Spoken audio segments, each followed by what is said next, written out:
noite a todos, sejam bem-vindos a mais um Bíblia na Mesa, o momento onde Deus tem preparado pra gente estudar o livro, o Evangelho de Mateus. Eu tenho certeza que você está sendo abençoado, assim como eu estou sendo abençoado preparando esse estudo. Então eu já quero te pedir desde já que você possa compartilhar isso com outras pessoas, compartilhe esse vídeo.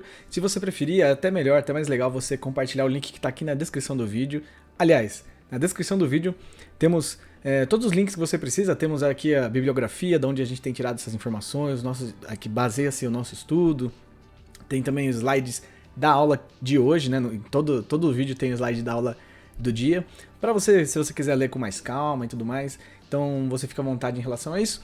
E também tem o link na descrição do vídeo, com a playlist com todas as aulas sobre o Evangelho de Mateus. Então se você quiser compartilha esse link, que vai ser bem legal as pessoas receberem todas as aulas, né, completas do Evangelho de Mateus, para elas estudarem junto com a gente possa estudar juntos, beleza? Bom, é isso. Além disso, eu já quero pedir para você também se inscrever no nosso canal, dar uma conferida e ver se você está inscrito no canal da igreja. Deixe seu comentário aqui embaixo, se você está vendo o vídeo gravado, se você está vendo ao vivo, deixa aí no chat ao vivo, no chat ao vivo, deixa seu boa noite aí, para que a gente possa interagir. Deixa também o joinha aí para que o vídeo possa ser melhor avaliado e divulgado aqui dentro do YouTube. Beleza? Bom, é isso. No mais, algumas pessoas estão com algumas dúvidas em relação às nossas aulas, né? As últimas semanas tiveram um feriadinho aí que bagunçou um pouco a nossa agenda, mas vamos manter os estudos segunda-feira às 8 horas, certo? Exceto quando não é. Mas a gente vai tentar avisar com uma certa antecedência quando a gente mudar a nossa data e tudo mais, mas enfim. Geralmente vamos mantê-lo de segunda-feira às 8 horas da noite, para que você não perca nenhum estudo e para que você esteja sempre aqui no momento em que a aula começa. Faz o seguinte, já pega seu celular aí. Eu não sei se você está vendo a aula no celular, no computador ou talvez direto na TV, mas pega seu celular agora, acessa lá o YouTube, pesquisa lá Igreja do Nazareno, certo? Vai estar lá o botãozinho de se inscrever e do lado tem um sininho, né? Que é pra você receber as nossas notificações. E pode ficar tranquilo que você não vai receber notificação todo dia, o dia inteiro, ficar apitando o celular. Só quando surgir um novo estudo pra você, vai apitar lá o celular. Olha, Igreja do Nazareno está com Bíblia na Mesa online. Então você já vai conseguir acessar a nova aula, beleza? Bom, dito tudo isso, vamos logo para o capítulo 8 e 9 de Mateus, que é o que nós vamos falar hoje. Tem bastante coisa legal. Eu quis juntar esses dois capítulos porque são dois capítulos muito parecidos, né? Apesar de, obviamente, terem suas particularidades.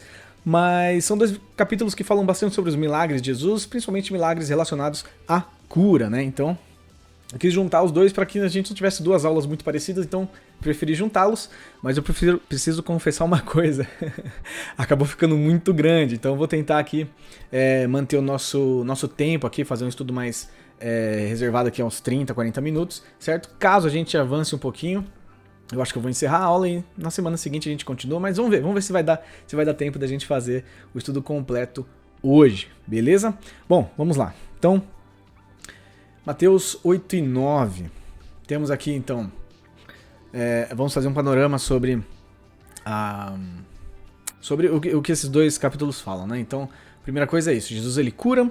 Segunda coisa, Jesus ele cura de novo. Depois Jesus ele cura mais uma vez. E por último, Jesus cura e faz mais outras coisas.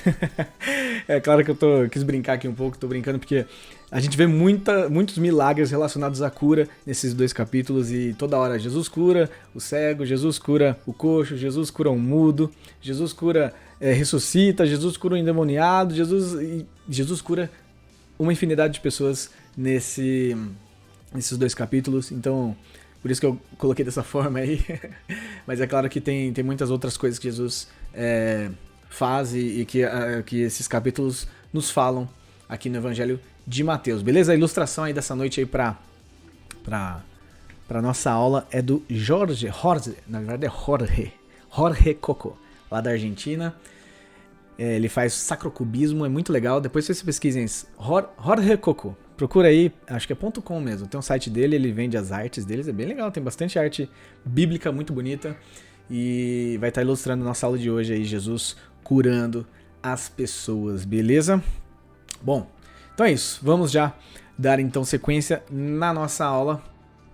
Se você tem alguma dúvida, alguma sugestão, ou se talvez você sentiu que faltou algo na nossa aula de hoje, você pode deixar aqui nos comentários. Na semana seguinte a gente abre a nossa aula lendo esses comentários, falando um pouco a respeito das dúvidas e tudo mais. Na aula passada invadiram aqui o estúdio, né, de gravação.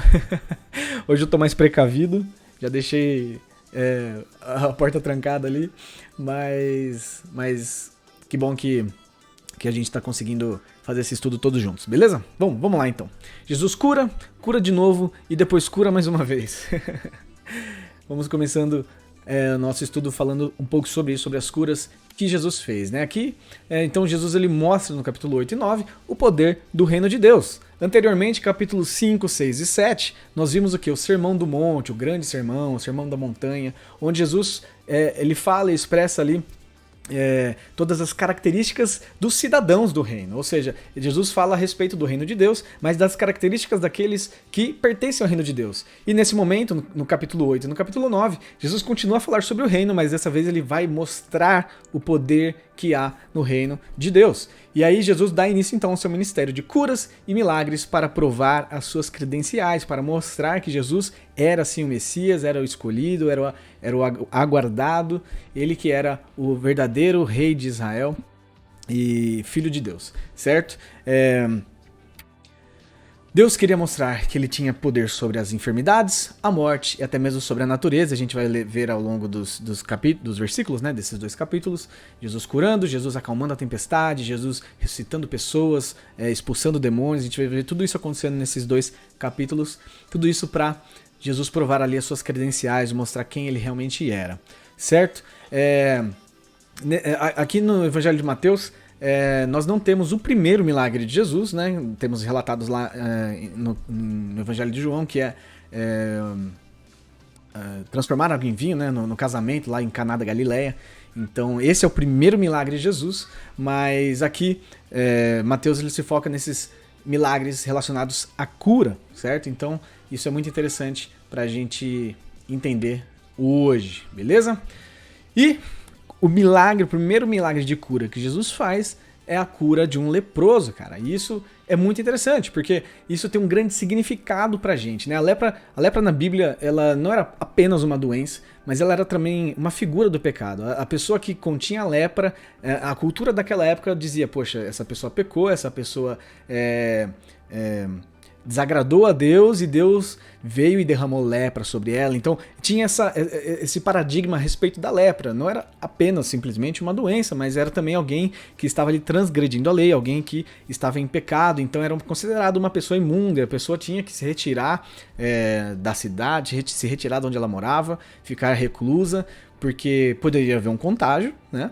E também porque ela era considerada uma pecadora, uma pessoa imunda e suja diante de Deus, diante da sociedade. Aquela cultura dizia isso. Então é interessante isso, a gente vê que o primeiro milagre de cura de Jesus é curando um leproso. Isso significa bastante pra gente, porque nós nascemos sujos, nós nascemos pecadores, né? E se você quiser receber qualquer coisa de Deus, deve começar pela cura do seu pecado, deve começar pela sua salvação.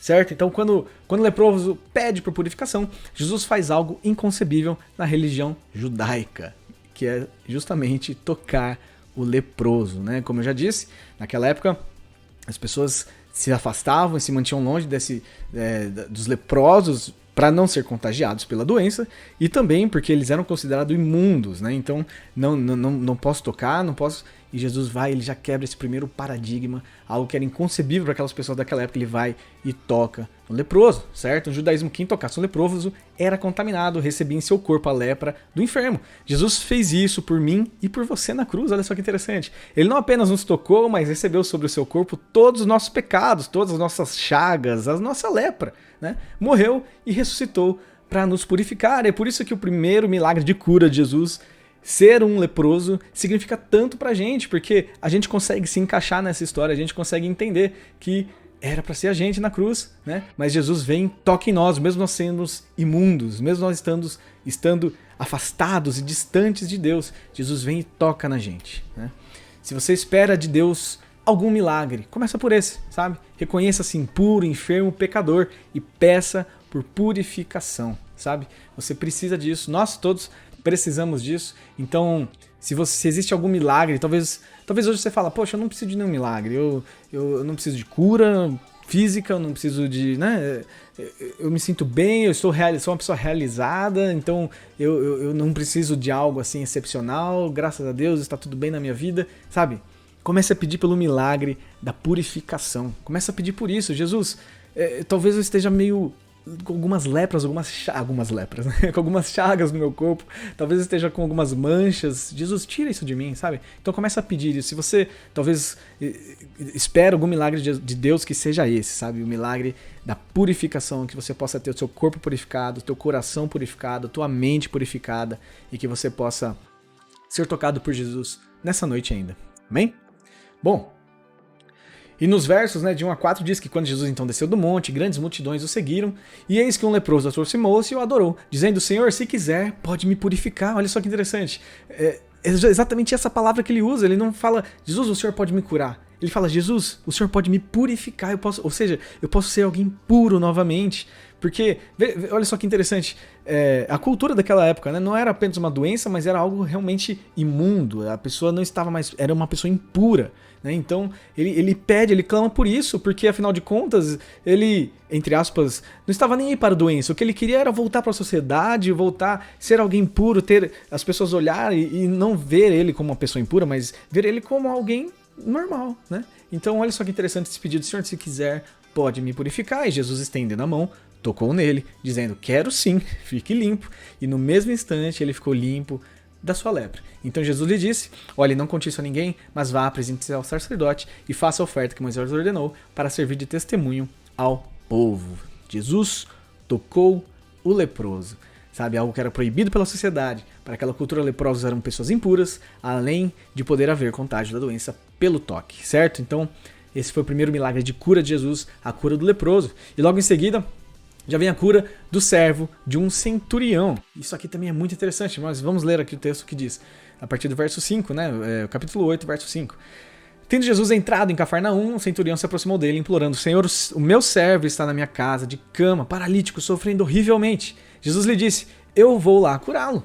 Mas o centurião respondeu, Senhor, não sou digno de recebê-lo em minha casa, mas apenas mande com uma palavra, e o meu servo será curado. E porque também eu sou o homem sujeito à autoridade, tenho soldados às minhas ordens, e digo a este vá, e ele vai, e o outro venha, e ele vem, e ao meu servo faça isto, e ele o faz. Ao ouvir isso, Jesus ficou admirado e disse aos que o acompanhavam, em verdade lhes digo que nem mesmo em Israel encontrei fé como esta. Digo a vocês que muitos virão do Oriente e do Ocidente e tomarão lugar à mesa com Abraão, Isaque e Jacó no reino dos céus. Mas os filhos do reino serão lançados para fora, nas trevas, e ali haverá choro e ranger de dente. Então Jesus disse ao centurião, vá e seja feito conforme você crê. E naquela mesma hora, o servo do centurião foi curado. Sabe? Irmãos, isso é interessante a gente entender quem eram esses personagens, quem eram essas pessoas. E eu quero abrir um parênteses aqui. O nosso estudo, eu tenho gostado muito desse nosso estudo que nós estamos fazendo a respeito do Evangelho de Mateus, porque em cada aula que a gente tem, a gente aplica uma forma de estudar diferente, né? Lá na introdução a gente falou bastante a respeito de quem era Mateus, para quem foi escrito, a linguagem que foi escrita, qual era o propósito do Evangelho de Mateus. Depois a gente começou falando sobre o nascimento de Jesus e a gente falou sobre os personagens daquele lugar, a gente falando... E em determinado momento a gente começou a ler os versículos e acompanhar nas últimas aulas do Sermão do Monte, principalmente, a gente pegava os versículos e examinava versículo a versículo. Então cada aula tem uma forma nova da gente aprender a palavra de Deus. E hoje aqui eu acho muito importante a gente novamente lendo versículo após versículo e entendendo aquilo que existe ali nas entrelinhas, aquilo ali que a Bíblia quer falar para nós. E é interessante porque assim, esses milagres de cura que existem aqui no capítulo 8 e 9 do Evangelho de Mateus, eu sei que tem muito mais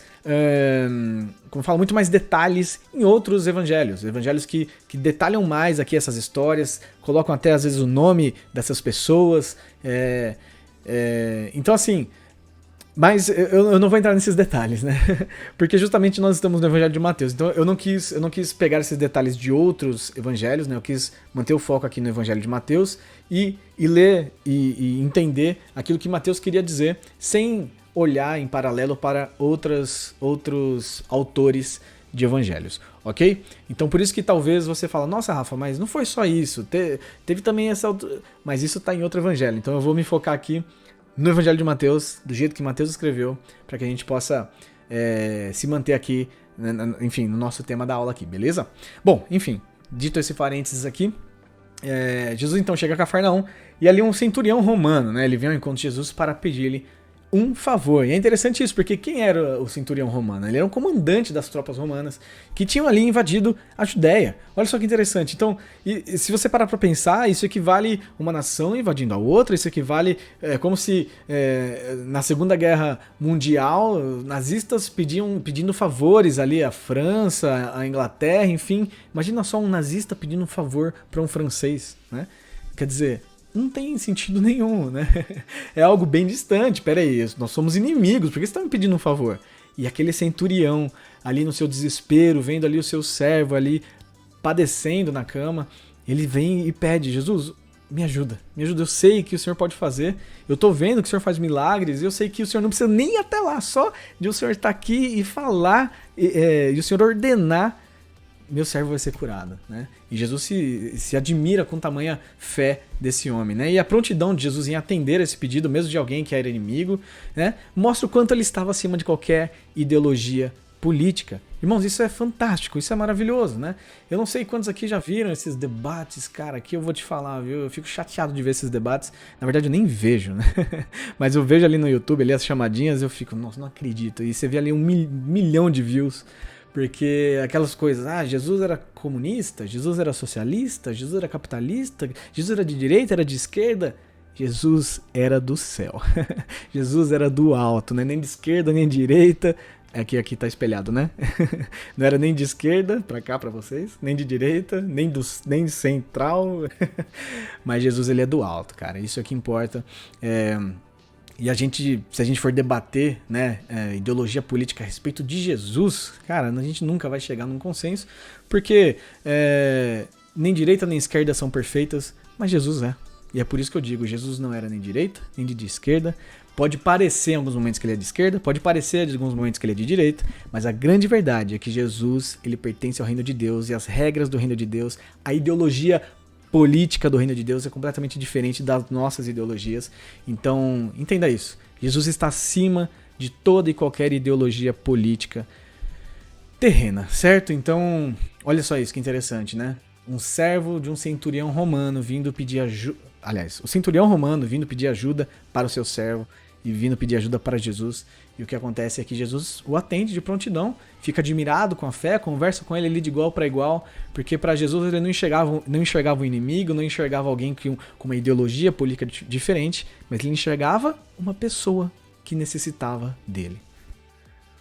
Bom, e aí Jesus então ele atendeu um gentil, algo que era proibido pelos religiosos. Para aquela cultura, judeus andavam apenas com judeus. A cura, né, ou no caso a bondade de Deus estava apenas sobre o povo judeu, né? Deus não iria fazer algo por algum gentil. Deus não iria fazer algo por alguém que estava invadindo a nação de Deus, né? Mas aí Jesus vem e prova que isso não é verdade, né? Deus está aqui para todos aqueles que necessitam dele.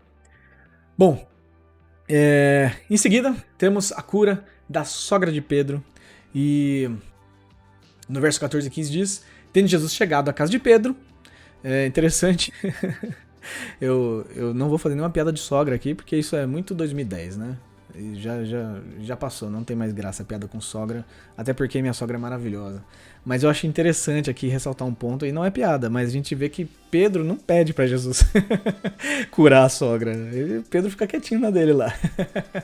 Mas, enfim, no verso 14 diz, né? Tendo Jesus chegado à casa de Pedro, viu a sogra deste acamada com febre, mas Jesus tomou-a pela mão e a febre a deixou. Ela se levantou e passou a servi-lo. E, cara, são 2 versículos apenas que falam sobre esse acontecimento. Mas é tão rico, sabe? Apenas 2 versículos, cara, essa é a beleza do estudo bíblico, sabe? Às vezes a gente lê, e mais uma vez eu vou dizer aqui, é muito bom e é muito importante a gente fazer a nossa leitura anual. Você que não pegou, você que não tem o plano de leitura bíblica anual, tem lá na igreja, pega lá na recepção. Ah, Rafa, mas nossa, começa lá em janeiro, já tô 5 meses atrasado. Não interessa, começa hoje a leitura de janeiro. Ué, você vai terminar 1 ano, você vai terminar, então, hoje é dia 8, né? Você vai terminar dia 8 de maio do ano que vem. né? Então, assim, é muito importante a gente fazer a nossa leitura anual. Só que a gente não pode ficar apenas na leitura anual, porque a leitura anual ela é algo mais corrida, você precisa ler, entre aspas, com uma certa pressa, né? Pra você conseguir ler a Bíblia um ano inteiro, né? Então, às vezes você já leu esse texto, às vezes você já conhece essa passagem, mas você passou direto por ela, são apenas 2 versículos, você não prestou atenção, mas, cara, tem tantas coisas maravilhosas aqui em apenas 2 versículos, né? A cura da alma, né? A salvação, ela não vem após anos de serviço. Isso é interessante, porque a gente sabe que a salvação não é pelas nossas obras, né? Mas é pela graça de Deus. A religiosidade diz ao contrário, né? Que a gente tem que servir para ser curado, para ser perdoado, para ser salvo. A gente tem que fazer boas ações, tem que ir lá e tem que fazer coisas para Deus, para que Ele possa nos enxergar e nos ver. Mas não é assim, cara. Jesus mostra que é completamente ao contrário, né? Mostra que a salvação vem primeiro, para que a gente possa servir a Deus. Então nós somos salvos para servir. E é por isso que Deus nos mantém nessa terra. Fala a verdade. Deus ele quer o quê? Que a gente vá morar para essa eternidade com Ele no paraíso, não é verdade? Deus quer isso pra gente, né? E eu também quero isso pra mim, pra minha família. Então assim, qual é o sentido de Deus manter a gente aqui, sofrendo nessa terra? Qual que é o sentido disso, né? Ou seja, Deus ele vem, nos salva, Ele podia muito bem já nos levar. Deus, eu te aceito, me batizei e pronto, já vamos pro céu todo mundo, né? Mas não, Deus ele nos mantém aqui ainda, vivendo nessa terra, vivendo nessa vida, porque a gente precisa servir a Ele, certo? Então, somos salvos para servir. Nós não servimos para ser salvos, mas nós servimos porque fomos salvos. Foi difícil falar isso, hein? Me deu um bug aqui na minha mente, mas vamos lá. Jesus se importou com uma mulher, certo? Algo que era condenável pela cultura da época. Mais uma vez, ele tocou numa mulher também que estava acamada, né? A gente sabe essas diferenças culturais, né, do toque, né, nós que somos brasileiros ainda, né, que gostamos de abraçar, de beijar, né, e de cumprimentar as pessoas, né, a gente sabe, pra gente é estranho, né, tem conhecidos, você tem uma conhecidinha aí que mora nos Estados Unidos, minha irmã mora lá nos Estados Unidos, ela fala que sente muito essa frieza dos americanos em relação a isso, as pessoas não se cumprimentam direito, só dizem hey, hello, né. Ó, meu inglês tá top, hein? Mas as pessoas não têm esse calor que nós temos aqui no Brasil, né? De chegar, de abraçar, de perguntar e falar e gostar de falar bastante. Então a gente vê isso, e aquela cultura daquela época também era diferente, né? Alguém chegar, encostar em uma mulher, né? Era algo um pouco, poxa, peraí, calma aí, cara, o que você tá fazendo? Encostando numa mulher, ela tá doente ainda, né? Mas Jesus foi, ele olhou para aquela mulher, se importou com ela, encostou nela e curou ela.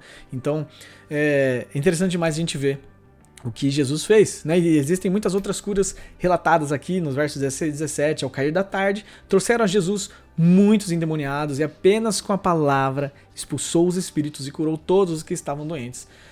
Para se cumprir o que foi dito por meio do profeta Isaías, ele mesmo tomou as nossas enfermidades e carregou as nossas doenças. E aqui mais uma vez, desde lá do início do nosso estudo sobre Mateus, nós vemos isso, né? Que Mateus toda hora vai puxar as profecias, toda hora vai apontar, olha gente, lembra da profecia? É Jesus. Ó, lembra lá que o profeta estava falando que havia alguém que ia levar as nossas enfermidades? É Jesus. Então todos os capítulos nós vemos isso, Mateus apontando as profecias e relembrando, olha gente, isso aconteceu para que aquela profecia se cumprisse, né? Então mais uma vez isso acontece aqui.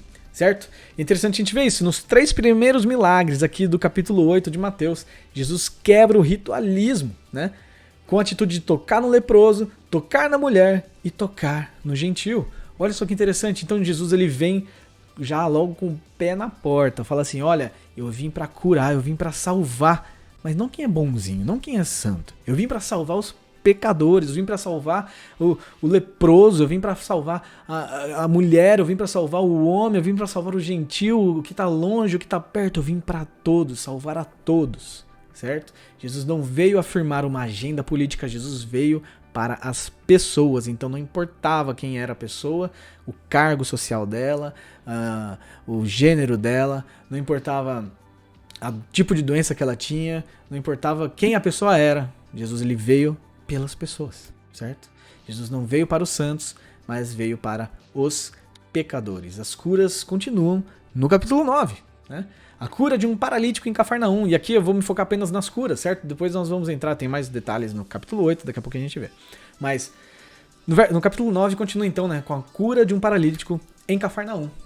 No verso 1 do capítulo 9 diz: entrando num barco, Jesus passou para o outro lado do mar e foi para a sua própria cidade. E eis que lhe trouxeram um paralítico deitado num leito. Jesus, vendo a fé que eles tinham, disse ao paralítico. Aqui mais uma vez, outro texto que tem mais detalhes em outros evangelhos, mas vou me focar apenas no que Mateus está relatando aqui pra gente, beleza? Até porque quando a gente for estudar os outros evangelhos, eu já fico spoiler aqui, quando a gente terminar Mateus, vamos ter alguma folguinha de algumas semanas, mas aí depois a gente volta, vamos estudar outros evangelhos, vamos estudar outros livros da Bíblia. Então, por isso que eu não quis pegar, né, tantas referências de outros livros, apenas das profecias que Mateus tanto fala, certo? Mas aqui nessa história temos detalhes mais abundantes em outros evangelhos, mas vou me focar apenas naquilo que Mateus escreveu aqui, para que a gente possa entender por que ele escreveu assim, qual era o sentido disso, enfim, vamos nos manter aqui no evangelho de Mateus, ok?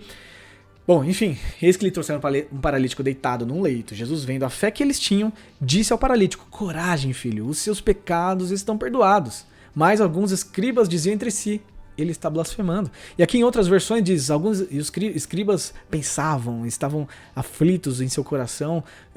E esse diziam entre si é justamente isso. Estavam ali cochichando, estavam ali só pensando assim: que isso? Esse cara está blasfemando, meu.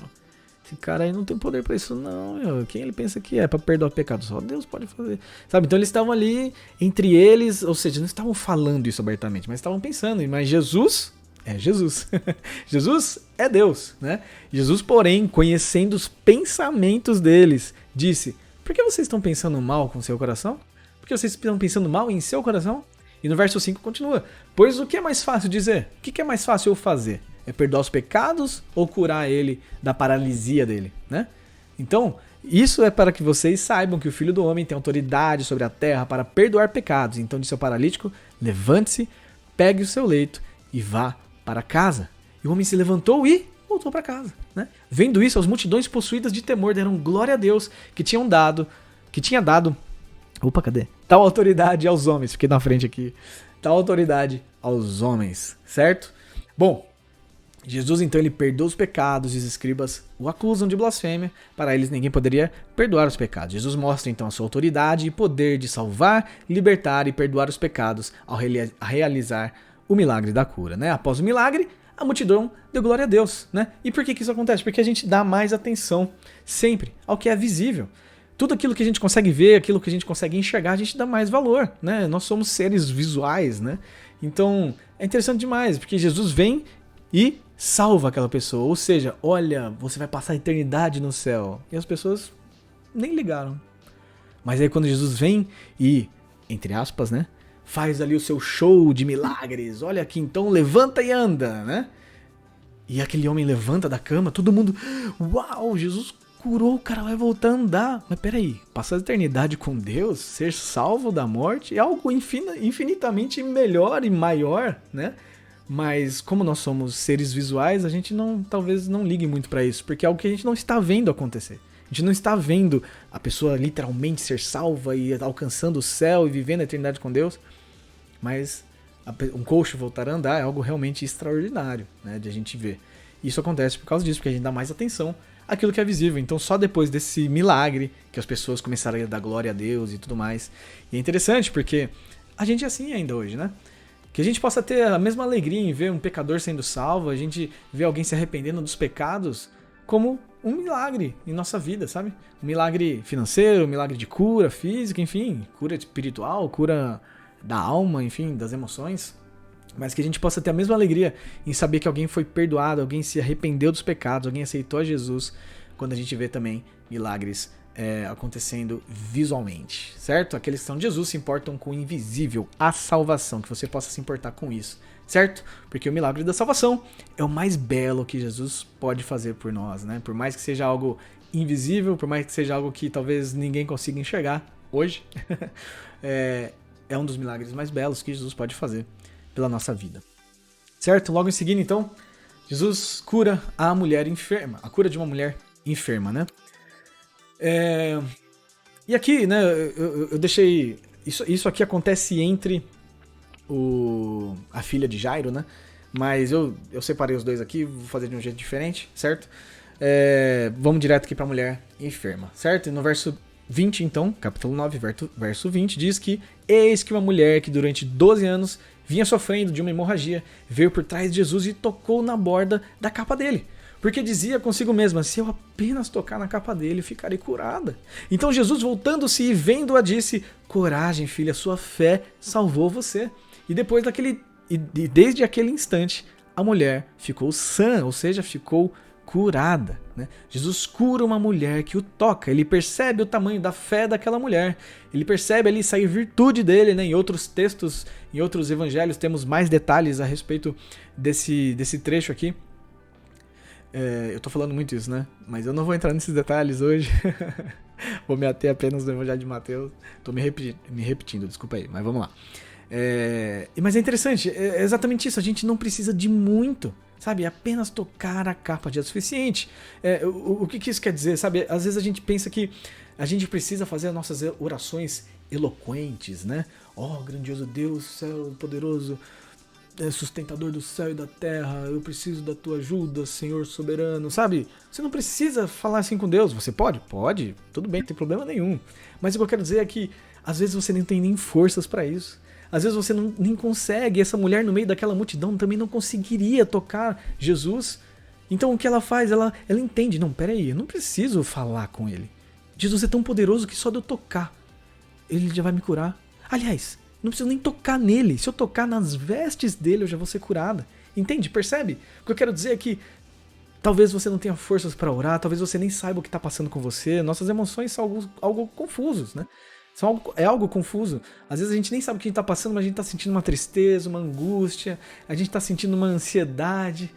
E a gente fica, né, sem ar, né? E a gente fica daquele jeito, a gente não sabe direito o que está acontecendo, a gente nem sabe o que pedir para Deus.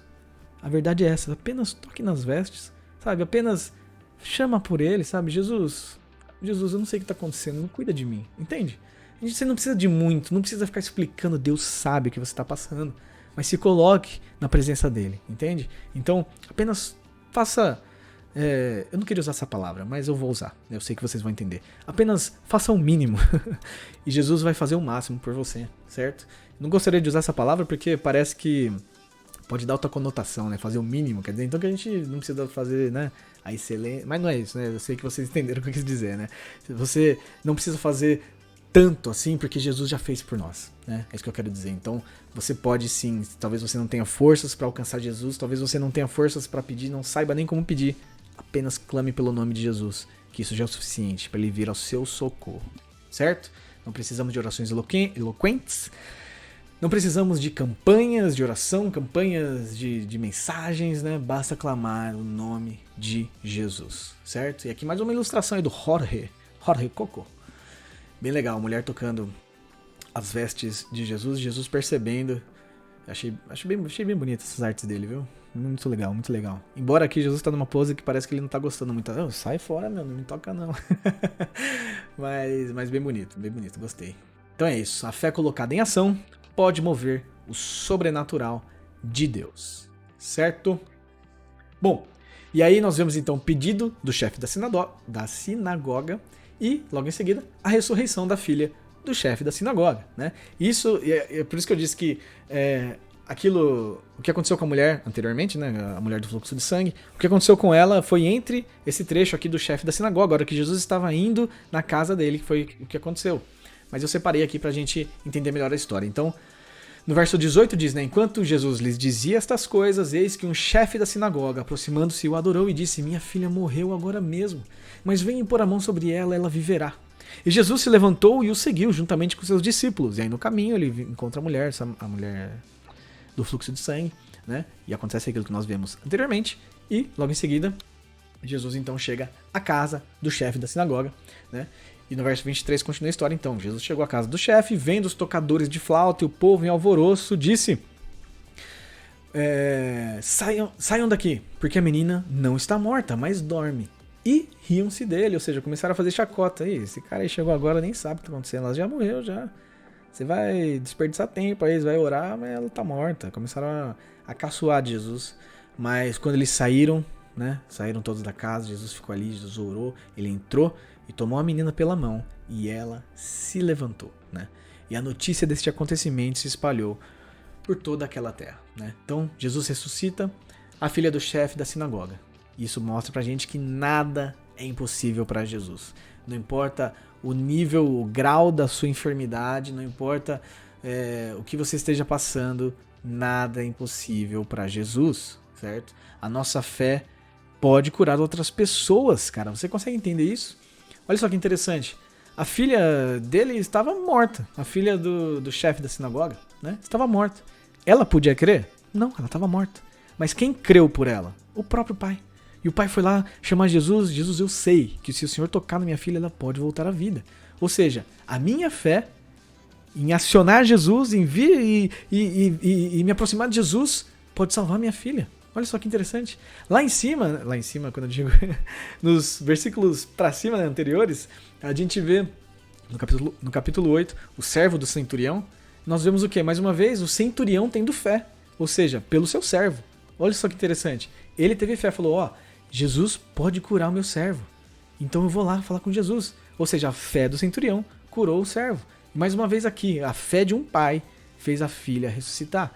Sabe, irmãos? Então, creia nisso, que a sua fé pode curar, salvar e resgatar outras pessoas. A tua fé pode mover o sobrenatural de Deus na vida de outras pessoas. Cara, isso é tremendo quando a gente entende isso. É por isso que é tão maravilhoso quando um pai e uma mãe ora pelos filhos, entendeu? Por isso que é tão maravilhoso a gente orar uns pelos outros na igreja, sabe? Porque talvez eu esteja fraco na minha fé. Talvez eu esteja fraco na minha fé, talvez eu esteja sem esperança nenhuma, mas lá na igreja tem algum irmão que está fervendo, está borbulhando, e imagina se esse irmão vem e ora por mim, e, sabe, entende? E a fé dele pode mover o sobrenatural de Deus sobre a minha vida, entende o que eu quero dizer? Assim como aconteceu aqui. Então, é muito importante, irmãos, nós orarmos uns pelos outros na igreja, ora pelos seus irmãos na fé, ora pelos seus familiares, pelos seus filhos, né? E como é bom saber, cara, eu durmo tranquilo porque eu sei que meu pai e minha mãe oram por mim todo dia, oram por mim, pela minha esposa, pela minha filha, eu sei que eles oram pela gente, e isso dá uma tranquilidade, uma paz no meu coração, porque a fé deles, né, pelo menos eu enxergo dessa forma, a fé deles é muito maior que a minha, entende? Então eu fico muito feliz, eu fico muito tranquilo, eu fico em paz, porque eu sei que tem alguém que tem uma fé forte orando por mim, sabe? Eu sei que alguém que tem a fé forte chama Jesus quando eu não tenho forças para chamar Jesus. E Jesus vem me socorrer, porque a fé de outra pessoa pode mover o sobrenatural de Deus na vida de outra pessoa. Certo? Isso é maravilhoso, irmãos. Isso é maravilhoso. Mais uma arte aqui do Jorge, né? Aqui Jesus então ressuscitando a filha de Jairo. Certo? Então sua fé pode mover o sobrenatural de Deus na vida de outra pessoa. Glória a Deus. Bom, Jesus depois cura 2 cegos, né? No verso 27. Saindo Jesus dali, 2 cegos o seguiram gritando, tenha compaixão de nós, filho de Davi. E quando ele entrou em casa, os cegos se aproximaram e Jesus lhe perguntou, vocês creem que eu posso fazer isso? E eles responderam, sim, Senhor.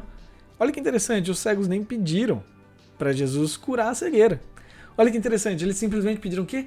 Tenha compaixão de nós, filho de Davi, tenha compaixão, tenha misericórdia de mim. E Jesus falou, eu vou ter. Você crê que eu posso fazer isso? Ele, sim. E aí Jesus continua no verso 29, né? Então Jesus tocou nos olhos deles, dizendo que se faça com vocês conforme a fé que vocês têm. E os olhos deles se abriram. Jesus, porém, os advertiu severamente, dizendo, tenham cuidado para que ninguém fique sabendo disso. E eles, porém, saíram e espalharam notícia, e ficou atrás aqui, a respeito de Jesus por toda aquela terra. Certo? Então, olha que interessante, né? Qual era a fé daqueles homens? De que Jesus poderia fazer um milagre da visão ser restaurada na vida deles, né? Olha só que interessante. Eram 2. Imagina se um tinha essa fé, mas o outro tinha uma fé um pouco mais fraca. Ah, não, é porque você sofreu um acidente. Eu sou cego de nascença. Você sofreu um acidente, você ficou cego porque é um acidente. Eu sou cego de nascença. É muito difícil. Eu nem tenho aqui a córnea, a ligação aqui com... Eu nem sei falar direito, mas imagina, né? Vamos botar aqui, né, essa imaginação aqui. Imagina que um dos cegos não tivesse uma fé tão forte. A gente fala, não, mas no meu caso é muito difícil, porque eu sou cego de nascença e nem tenho aqui como... Não tem o que fazer, né? Não tem o que fazer. Não tem como Jesus reverter, porque não tem o que ser revertido. Sabe? Então, eu creio, Jesus, que você pode, talvez me dar 10% de visão, sabe? Eu vou ficar ali, eu vou conseguir enxergar alguns vultos, né? Porque hoje eu não enxergo nada, eu vou conseguir enxergar um pouquinho a silhueta das pessoas, né? Então eu creio nisso. Sabe o que ia acontecer? Exatamente isso. Porque Jesus falou que aconteça segundo a fé de vocês. E como é bom a gente saber que essa história teve um final feliz, né? Afinal de contas, os dois criam que Jesus podia restaurar a visão deles completamente. Foi exatamente isso que aconteceu. Jesus cura 2 cegos e mais uma vez o tamanho da fé gerou o milagre necessário, não é? Assim como lá o centurião romano, assim como a mulher do fluxo de sangue, mais uma vez aqui, o tamanho da fé gerou o milagre necessário. Os cegos nem pediram pelo milagre, apenas creram que Jesus era capaz de atendê-los. E é isso. Primeiro crer, para depois ver. Né? Muitas pessoas precisam ver para quê? Crer. Ih, a frase de efeito eu errei, hein? No meio do caminho. Vamos lá, vou falar de novo. Vou beber uma aguinha aqui. Vamos lá. Muitas pessoas precisam ver para crer. Mas, como são felizes aqueles que primeiro creem para depois ver. Glória a Deus. Bom, Jesus continua então e cura mais uma vez. É por isso que eu brinquei lá no começo, né? Que Jesus cura, depois cura de novo. Jesus não se cansa de curar e Jesus cura um mudo que estava endemoniado. No verso 32. Quando eles saíram, eles que trouxeram a Jesus um mudo endemoniado. E assim que o demônio foi expulso, o mudo passou a falar. E as multidões se admiravam, dizendo, jamais se viu tal coisa em Israel. Mas os fariseus diziam, ele expulsa os demônios pelo poder do maioral dos demônios. Olha só. Jesus expulsa o demônio e os fariseus o acusam de estar junto dos demônios. Afinal de contas, para eles, né, quem tinha o poder de expulsar demônio, provavelmente fazia parte ali com o demônio, né? Então, eles olharam para isso e pensaram, não, esse cara aí tá assim com os demônios, ué. Ele tá expulsando os demônios, tá dando ordem pros demônios, quer dizer que ele conhece os demônios, né? Mas é interessante a gente ver isso, que dentre os milagres do capítulo 9, vemos que Jesus ressuscita uma menina morta, cura a cegueira de um homem e expulsa um demônio que causava a mudez. E olha só que interessante, mais uma vez aqui, relacionando com a nossa vida, é isso que Jesus faz. Jesus, ele vem, traz uma vida nova pra gente. Em seguida, ele abre os nossos olhos para o pecado, a gente começa a enxergar as coisas que a gente fazia e que não fazem mais sentido a gente continuar fazendo. As coisas que a gente falava, as coisas que a gente pensava não faz mais sentido, porque agora nós temos uma nova vida. Jesus abriu os nossos olhos para o pecado. E agora ele nos deu voz para testemunhar a respeito daquilo que ele tem feito pela nossa vida. Então, que em nome de Jesus, você que já recebeu sua vida nova, você que já está com seus olhos abertos para o pecado, comece a usar sua voz para testemunhar sobre isso, sabe? Comece a falar para as pessoas, olha o que Jesus fez na minha vida, sabe? Porque é assim que Jesus faz, ele traz essa nova vida, abre os nossos olhos para o pecado e nos dá voz para testemunhar. Se talvez você não sente ainda que tem uma vida nova, conversa com Jesus ainda hoje. Talvez se você sente que já tem uma vida nova, mas talvez os seus olhos não estão completamente abertos para o pecado, né? Você não consegue enxergar ainda as coisas que você faz que não são legais e tudo mais, comece a pedir para Jesus, para ele abrir seus olhos. Se talvez você sente que você não tem essa voz, não tem esse ímpeto de querer testemunhar a respeito de quem Jesus é, o que ele fez por você, peça para ele hoje, sabe? Jesus, me cura dessa mudez, né? Me cura dessa cegueira, dá uma nova vida para mim, Jesus. E eu tenho certeza que Jesus vai te atender, certo? E aí Jesus, então, fala a respeito... Aliás, aqui nós vemos Mateus falando a respeito da compaixão de Jesus. No verso 35, Jesus percorria todas as cidades e aldeias, ensinando nas sinagogas, pregando o evangelho do reino e curando todo tipo de doenças e enfermidades. Ao ver as multidões, Jesus se compadeceu delas, porque estavam aflitas e exaustas como ovelhas que não têm pastor. Aqui, só fazer outro parênteses, né? Jesus ia curando todo tipo de doenças, enfermidades, isso para justamente, olha pessoal, eu sou o Filho de Deus, olha aqui. Então, Jesus estava ali querendo validar sua credencial de Filho de Deus, né? Perante os homens, né? Para aqueles que não conseguiam crer, não conseguiam enxergar, começasse a... Nossa, é verdade, então, as profecias realmente apontam para Jesus e olha o que Jesus está fazendo, né? Então, era esse o propósito de Jesus aqui. E é interessante a gente parar para pensar nisso, né? Temos esses relatos de cura aqui nesses 2 capítulos, ao longo dos evangelhos temos mais relatos de milagres e curas, mas existiram muitos outros que não estão relatados na Bíblia, mas que nós sabemos que Jesus fez, porque justamente está relatado isso, que Jesus ia pregando em todas as cidades e curando todo tipo de doença e de enfermidade, certo? Bom, no verso 37, continua então que Jesus disse aos seus discípulos: a seara é grande, mas os trabalhadores são poucos, por isso peçam ao Senhor da seara que mande trabalhadores para a sua seara. Jesus mostra então a sua compaixão para com as pessoas e nós precisamos servir ao reino de Deus com a nossa fé, nossa oração e a nossa dedicação, certo? E é exatamente isso. Coloque a sua fé em ação hoje. Já passamos bastante do nosso tempo de aula, eu gostaria de realmente a gente manter um tempo um pouco mais focado assim. Então acho que eu vou encerrar por hoje, certo? A gente dá sequência na semana que vem. Mas o que fica pra nós hoje é isso. Então coloca a sua fé em ação hoje, sabe? Não deixa pra semana que vem, não deixa pra próxima Santa Ceia, não deixa pro próximo ano, não deixa... Eu sempre dou esse exemplo, sabe? Eu trabalhei com jovens por muito tempo e às vezes eu ouvia isso, sabe? Não, Rafa, eu vou me apegar a Deus, mas é que eu tô fazendo Enem, então depois que passar o Enem, eu tô estudando bastante. E aí depois poxa, tá bom, né? O que eu vou falar? Né? Eu vou falar pra pessoa, não estuda pro Enem não. Né? Claro que não, estuda pro Enem, beleza. Só que o problema é que depois do Enem, tem o quê? Vestibular. Depois do vestibular, tem a faculdade, a universidade, enfim. E toda hora a gente tem algo e a gente vai colocando sempre Jesus em segundo plano, as coisas de Deus em segundo plano. E a hora que a gente vê, a gente fez tudo que a gente queria na nossa vida, mas nada do que a gente precisava fazer. Então, coloca sua fé em ação hoje, sabe? Coloca sua fé em ação hoje. Peça para Jesus curar a sua alma, te salvar, te dar uma nova vida, abrir seus olhos a respeito do pecado e que você possa ter voz para testemunhar a respeito de quem Jesus é. Beleza? Bom, vou fazer isso então. Semana que vem nós vamos continuar. Vamos falar então sobre a prova, a tempestade e os porcos, o chamado de Mateus e o vinho novo em odres novos. Beleza? E vamos encerrar com resumo e aplicação na semana que vem. Beleza? Segunda-feira então a gente volta. Esse texto, eu vou só deixar aqui a mensagenzinha do Mateus para nós. Cadê?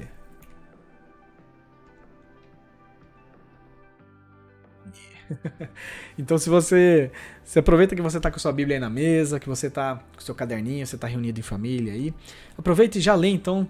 Se você já leu, lê novamente, aproveita agora uns 5 minutinhos, 10 minutinhos, já lê de novo então, capítulo 8 e 9 de Mateus, para que a gente possa semana que vem retornar aqui e falar um pouco mais a respeito disso que Jesus tem falado conosco nesses 2 capítulos. Beleza?